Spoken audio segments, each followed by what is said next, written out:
মনি উকিলের ১৫তম মৃত্যুবার্ষিকীতে চাঁপাইনবাবগঞ্জে বিএনপির আলোচনা সভা ও দোয়া মাহফিল অনুষ্ঠিত হয়েছে। বুধবার ১৯ নভেম্বর সন্ধ্যা ৬:৩০টায় চাঁপাইনবাবগঞ্জ জেলা বিএনপির পার্টি অফিসে সুলতানুর ইসলাম মনি উকিল স্মৃতি পরিষদের উদ্যোগে এ অনুষ্ঠানের আয়োজন করা হয়।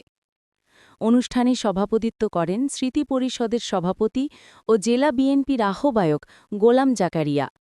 এ সময় উপস্থিত ছিলেন চাঁপাইনবাবগঞ্জ জেলা বিএনপির সদস্য সচিব রফিকুল ইসলাম রফিক চাইনিজ, জেলা বিএনপির সিনিয়র যুগ্ম আহ্বায়ক অ্যাডভোকেট রফিকুল ইসলাম টিপু, জেলা বিএনপির সদস্য ওবায়দ পাঠান, পৌর বিএনপির সাধারণ সম্পাদক ইসমাইল বিশ্বাস, জেলা ছাত্রদলের আহ্বায়ক ইউসুফ রাজা।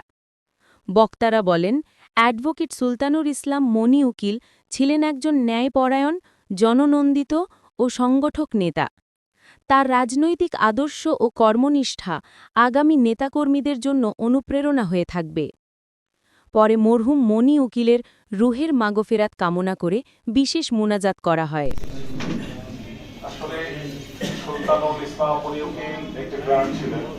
আমরা যখন ছাত্রদল করতাম, এখানে ছাত্রদলের সময় এখানে কয়েক হয়ে আছে, বিগত হয়ে আছে, ইস্যুপ হয়ে আছে, আদর্শবান হয়, তাহলে তার নেতৃত্বে আদর্শবান নেতা তৈরি হয়।